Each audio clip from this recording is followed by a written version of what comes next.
Hey everybody, I'm Anthony from ComicsEatingUp.net. I'm doing Anthony's Pickups for October 2nd, 2020. In these videos, I show off the books that I picked up. Many of them are in-store purchases, some online, and this week I hit a dollar sale. Found some pretty cool older back issues.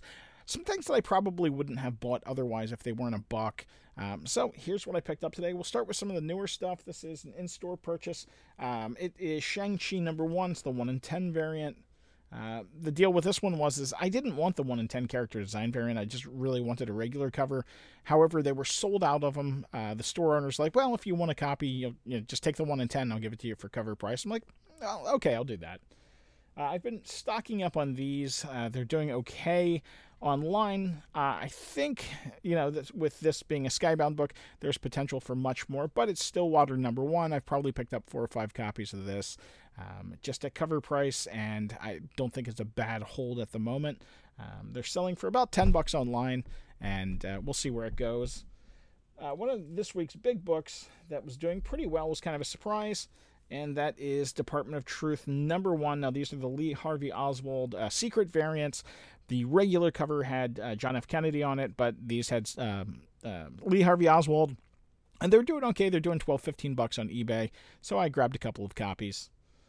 Also, doing okay, and these, I think they were probably overprinted more than I think initially they were intending to, but they had a fairly large print run, but still got 2 covers at copy price.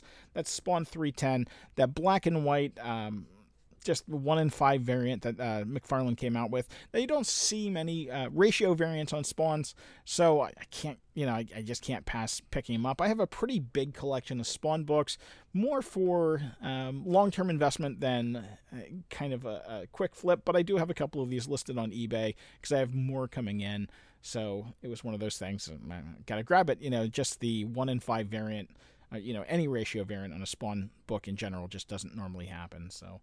Now, these actually came, I'm going to pull this whole stack over. These came out of a dollar bin in an antique store. They marked all their comics down to $1, and I pulled probably the better books. I mean, there's a lot of junk in antique stores. You know, people think they have something that's worth a ton of money that tends to not be worth a lot of money, and that's the problem with going to antique stores sometimes. But sometimes you find good stuff, and that's this is the highlights of that. Now, this is from 1958, I believe. It is Forbidden Worlds #57. It's from ACG.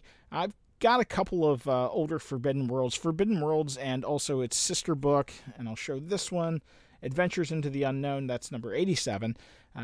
They were pre-code horror books that kind of switched to sci-fi. Now, I actually have a copy of that one already, of issue #87.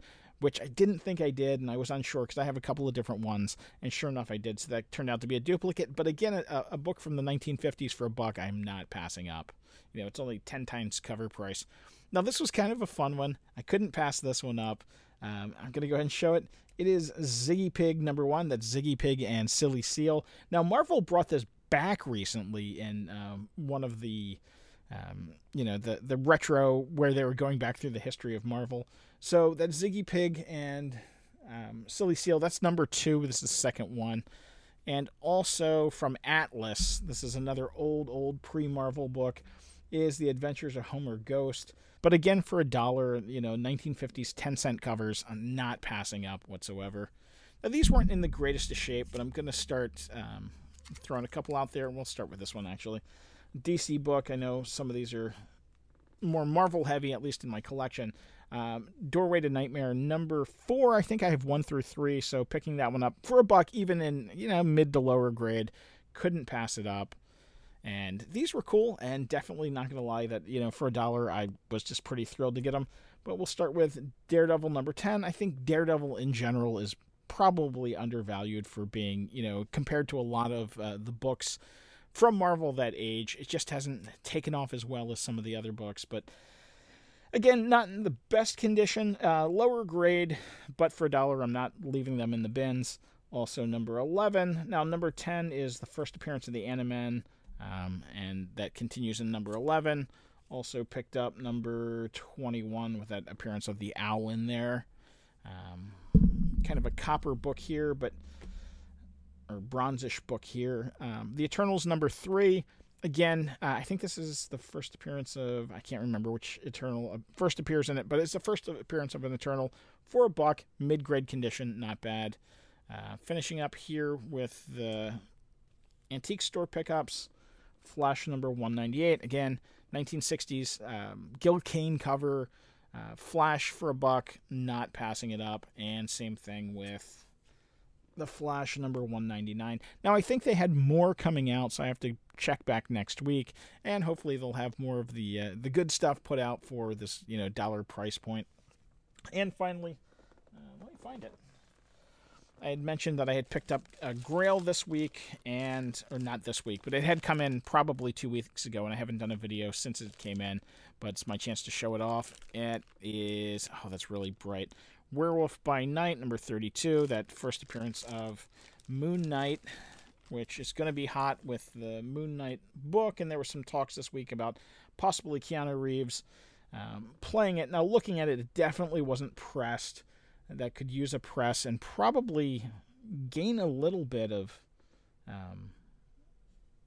higher grade out of the pressing, because I can see some wrinkles that are non-color breaking that'll definitely press out, but I'm not going to crack it. I'll leave it in there for now. If the book ends up going crazy, I might, crack it out to press to get, an extra, 1 grade out of it possibly. But, all in all, not bad. So that's it. That's what I picked up this week. Let me know what you guys got. Leave a message down in the comments. As always, thank you for watching. Smash that like button. Subscribe to the channel if you haven't done so. We'll see you soon.